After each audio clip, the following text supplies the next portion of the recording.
Hello students, তো আজকে আমরা দেখে নেব একটা টপিকের ব্যাপারে, সেটা হচ্ছে এনজাইম। এই এনজাইম টপিকটা কিন্তু নিটের জন্য একটা খুবই গুরুত্বপূর্ণ টপিক, এবং এই এনজাইমের যে কার্যপদ্ধতি বা ফাংশন, অর্থাৎ একটা এনজাইম কিভাবে কাজ করে, সেটাই কিন্তু আমরা এই ভিডিওতে আজকে দেখে নেব। তো প্রথমে বলে রাখি এনজাইমের কাজটা কি। এনজাইমের কাজটা হচ্ছে বেসিক্যালি কি না, একটা রিয়াকশনকে স্পিড আপ অথবা স্লো ডাউন করা। অর্থাৎ কি না, কোনো একটা ধরো বিক্রিয়া হচ্ছে, সেই বিক্রিয়াটাকে কীভাবে ফাস্ট অর্থাৎ স্পিডে করা যায়, অথবা কীভাবে বিক্রিয়াটাকে স্লো ডাউন করা যায়, সেটা হচ্ছে একটা এনজাইমের কাজ। তার মধ্যে আমরা বেসিক্যালি যে স্পিড আপ প্রসিডিওরটা, যেটা অর্থাৎ একটা বিক্রিয়া কীভাবে স্পিড আপ, অর্থাৎ একটা বিক্রিয়া কীভাবে তাড়াতাড়ি হচ্ছে। ধরে নাও কোনো একটা বিক্রিয়া ঘটতে বেসিক্যালি সময় লাগছে হচ্ছে 8 ঘন্টা। আমরা কি করব, এনজাইম দিয়ে বিক্রিয়াটাকে খুব তাড়াতাড়ি অর্থাৎ মাত্র 2 ঘন্টায় কমপ্লিট করে নেব। এই কাজটাই করা হচ্ছে কিন্তু এনজাইম। এই যে 8 ঘন্টার বিক্রিয়াটা 2 ঘন্টায় কমপ্লিট হয়ে গেল, এই যে একটা বিক্রিয়াকে স্পিড আপ করে দিল, সেই কাজটাই করা কিন্তু হচ্ছে এনজাইম। এটা কিভাবে করে সেটা আজকে আমরা দেখব। তো ধরে নাও যে তোমার কাছে দুটা পোরশন আছে। একটা ধরে নাও আমরা নাম দিচ্ছি হচ্ছে এ, নেক্সট আমরা নাম দিচ্ছি হচ্ছে বি। তো তুমি ধরে নাও যে তোমার কাছে যে এ বাক্সটা আছে, তাতে হচ্ছে কি না, তাতে কিছু পদার্থ আছে।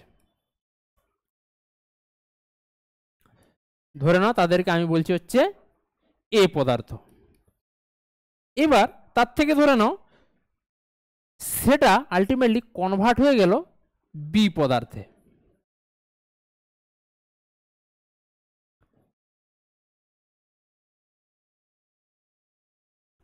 তো এই যে এ পদার্থটা আলটিমেটলি বি পদার্থে কনভার্ট হয়ে গেল, এই জিনিসটা তো বেসিক্যালি একটা রাসায়নিক বিক্রিয়া। একটি পদার্থ অন্য একটি পদার্থে বা অন্য একটি রূপে পরিবর্তন হয়ে গেল, এই জিনিসটা হচ্ছে রাসায়নিক বিক্রিয়া। এই বিক্রিয়াটা ঘটতে ধরে নাও নর্মালি সময় লাগে হচ্ছে 8 ঘন্টা। আমরা কি করব না, বেসিক্যালি এনজাইম দেব। এই এনজাইম দিয়ে এই বিক্রিয়াটাকেই আমরা 2 ঘন্টার মধ্যে কমপ্লিট করে দেবো। এই কাজটাই হচ্ছে এনজাইম করে। অথবা আমরা কি করতে পারি, এনজাইম দিয়ে বিক্রিয়াটাকে স্লো ডাউন করে দিতে পারি, তাতে 8 ঘন্টার বিক্রিয়াটা হবে হচ্ছে 16 ঘন্টাতে। আমরা 8 ঘন্টা থেকে 2 ঘন্টায় কিভাবে হচ্ছে বিক্রিয়াটা, সেটা বেসিক্যালি এখানে ডিসকাস করে নেব। ঠিক আছে, তো এক্ষেত্রে বলে রাখি কোনো একটা রিয়াকশনে যে পদার্থটা থেকে পরিবর্তন হয়ে অন্য একটা পদার্থ তৈরি হয়, তো যে পদার্থ থেকে বিক্রিয়াটা শুরু হচ্ছে তাকে বলা হয় হচ্ছে সাবস্ট্রেট, এবং সেটা পরিবর্তন হয়ে যে পদার্থে আলটিমেটলি রূপান্তরিত হচ্ছে সেটাকে বলা হয় হচ্ছে কিন্তু প্রোডাক্ট। এবং এই সাবস্ট্রেট থেকে প্রোডাক্টে নর্মালি কনভার্ট হতে সময় লাগে 8 ঘন্টা।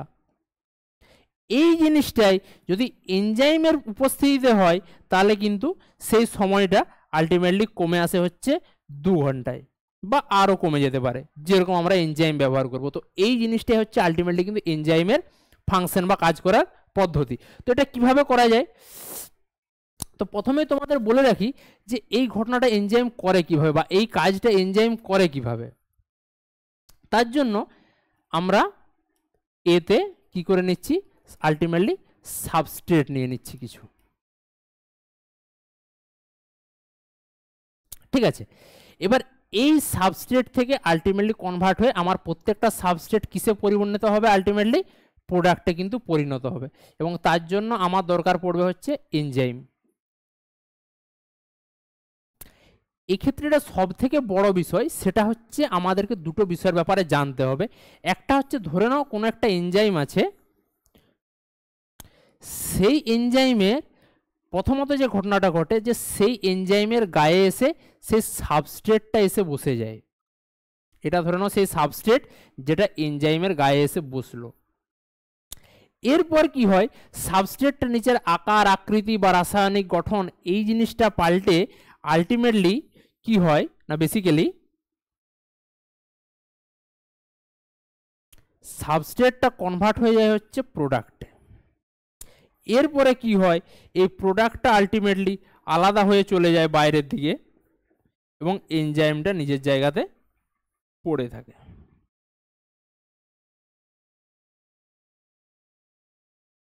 তাহলে এইভাবে হচ্ছে, আমি যদি এই পাত্রটার মধ্যে ধরে নাও আমি কিছু এনজাইম দিয়ে দিলাম,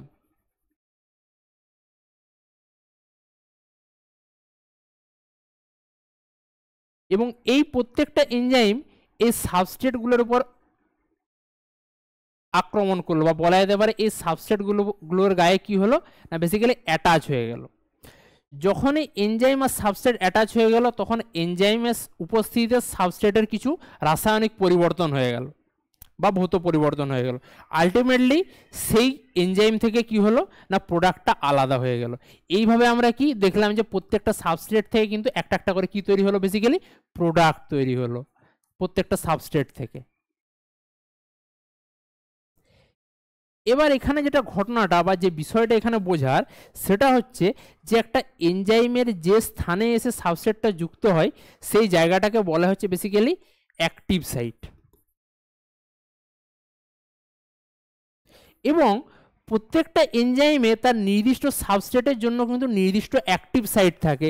এটা অনেকটা সেরকমই যে প্রত্যেকটা কিন্তু তালার জন্য তার নির্দিষ্ট কিন্তু চাবি থাকে।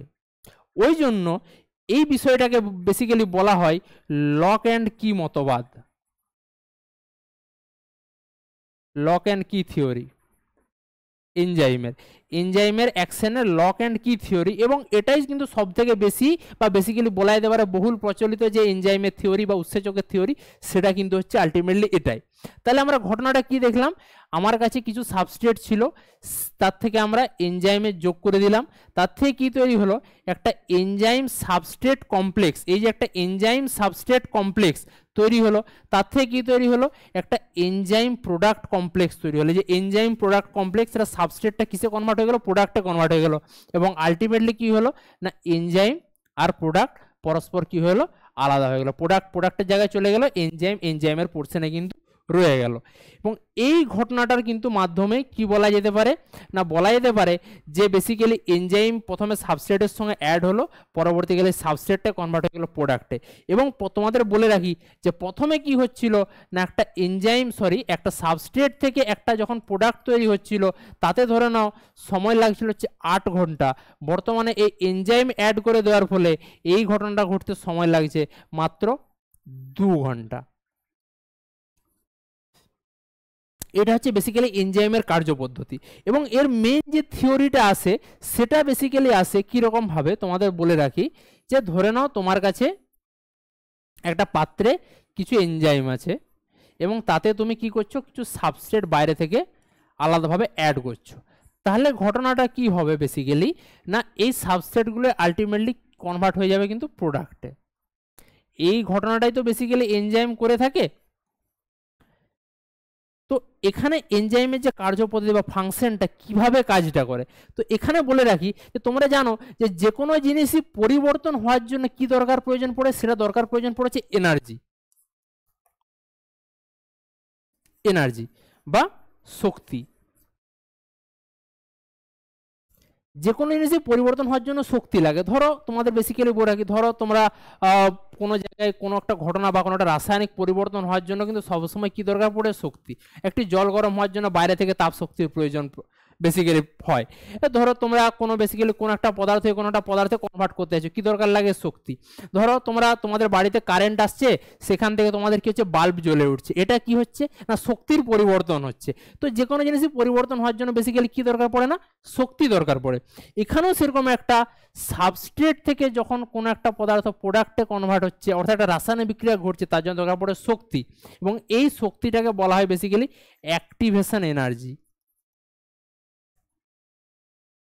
এবং এক্ষেত্রে তোমাদের একটা আমি বেসিক্যালি সিম্পল কনসেপ্টের মাধ্যমে ব্যাপারটা বোঝাও। ধরে নাও তোমার কাছে একটা বাড়ি আছে, ধরে নাও তোমার কাছে একটা 3 তলা বাড়ি আছে এবং তোমাকে সেটা বেসিক্যালি চড়তে হবে এক সাইড থেকে। তো তুমি যদি চড়তে শুরু করো তাহলে তোমার খুব বেশি পরিমাণে শক্তির প্রয়োজন হবে। কিন্তু এবার ধরে নাও তোমার কাছে 3 তলা বাড়ি আছে এবং সেই বাড়িটাতে একটা সিঁড়ি করা আছে। এবার তোমার চড়তে নিশ্চয়ই সুবিধা হবে, অতটা শক্তি খরচ হবে না। তো এই যে সিঁড়িটাই বেসিক্যালি হচ্ছে কিন্তু এই এনজাইম বা উৎসেচক। তাহলে তোমার নর্মাল একটা বাড়ি যেটাতে কোনো সিঁড়ি নেই সেটাতে চড়তে যতটা শক্তি প্রয়োজন হচ্ছিল, যে বাড়িটাতে সিঁড়ি আছে বেসিক্যালি সেটাতে চড়তে নিশ্চয়ই অতটা শক্তি লাগবে না। তো এই যে তোমার কম শক্তি প্রয়োজন হলো, এই কাজটাই করা হচ্ছে এনজাইম। এনজাইম বেসিক্যালি কি করে না, initially without any enzyme substrate থেকে প্রোডাক্ট তৈরি করতে যতটা অ্যাক্টিভেশন এনার্জি দরকার পড়ছিল, অর্থাৎ চড়তে যতটা অ্যাক্টিভেশন এনার্জি দরকার পড়ছিল, এখন এনজাইম দিয়ে দেওয়ার ফলে ঘটনাটা কি ঘটছে না, আমার সিঁড়ি পেয়ে গেছি, এবার আমার শক্তির কি দরকার পড়বে, কম শক্তি দরকার পড়ে, অর্থাৎ কি অ্যাক্টিভেশন এনার্জিটা আমার কম দরকার পড়বে একই পরিমাণে কিন্তু এই বেসিক্যালি ঘরটাতে চড়ার জন্য বা একই পরিমাণ সাবস্ট্রেট থেকে প্রোডাক্ট তৈরি করার জন্য। অর্থাৎ এনজাইমের বেসিক্যালি ফাংশনটা কি না, এনজাইম কোনো একটা রিয়াকশনের ক্ষেত্রে কি করে না, অ্যাক্টিভেশন এনার্জিটাকে কমিয়ে দেয়, অ্যাক্টিভেশন এনার্জিটাকে কি করে কমিয়ে দেয়। এটাই হচ্ছে কিন্তু এনজাইমের ফাংশন। এবং এটার যদি একটা তোমরা বেসিক গ্রাফ ড্র করতে শুরু করো, তাহলে গ্রাফটা কি হবে না, ধরো কোনো একটা পদার্থ, কোনো একটা বেসিক্যালি রিয়াকশন এনজাইমের উপস্থিতিতে ধরে নাও তার বেসিক্যালি অ্যাক্টিভেশন এনার্জি ছিল হচ্ছে ধরে নাও কে 1 এনজাইমের অনুপস্থিতিতে। এখন এনজাইম দিয়ে দেওয়ার ফলে তার যেটা অ্যাক্টিভেশন এনার্জি হয়ে দাঁড়িয়েছে সেটা হয়ে দাঁড়িয়েছে হচ্ছে K2। তাহলে একটা কথা সবসময় মনে রাখবে যে কিন্তু K2 is always less than K1, অর্থাৎ কি না, এটা হচ্ছে উইদাউট এনজাইম এবং এটা হচ্ছে উইথ এনজাইম। তাহলে এনজাইমের উপস্থিতিতে আমার কি হচ্ছে, শক্তিটা কিন্তু এনজাইমের অনুপস্থিতিতে যতটা শক্তি প্রয়োজন হচ্ছে তার তুলনায় কিন্তু যথেষ্ট পরিমাণে কম, অর্থাৎ কি না এই জিনিসটাই হচ্ছে কিন্তু অ্যাক্টিভেশন এনার্জি। এনজাইম ছাড়া আমার যতটা অ্যাক্টিভেশন এনার্জি প্রয়োজন পড়ছে, এনজাইম সহ কিন্তু তার তুলনায় অনেকটাই কম পরিমাণে কিন্তু অ্যাক্টিভেশন এনার্জি আমার প্রয়োজন পড়ছে। এটাই হচ্ছে এনজাইমের কাজ বেসিক্যালি, যে অ্যাক্টিভেশন এনার্জিটাকে যতটা সম্ভব কমানো। তাতে কি হবে, কম আমার বেসিক্যালি এনার্জি লাগবে, বিক্রিয়াটা কি হবে খুব তাড়াতাড়ি সংগঠন করা যাবে। এটাই হচ্ছে বেসিক্যালি এনজাইমের কার্যপদ্ধতি। এবং এই শক্তি অ্যাক্টিভেশন এনার্জির যে বেসিক্যালি ডিমান্ড, সেই ডিমান্ডটা কমিয়ে কিন্তু এনজাইম কি করে একটা বিক্রিয়াকে বেসিক্যালি স্পিড আপ করে, অথবা এই যে বেসিক্যালি অ্যাক্টিভেশন এনার্জির ডিমান্ডটাকে বাড়িয়ে দিলে কি হতে পারে না, একটা কোনো একটা রিয়াকশন স্লো ডাউন হয়ে যেতে পারে। এটাই হচ্ছে কিন্তু একটা এনজাইমের বেসিক্যালি একটা বিক্রিয়াতে কিন্তু হচ্ছে ভূমিকা।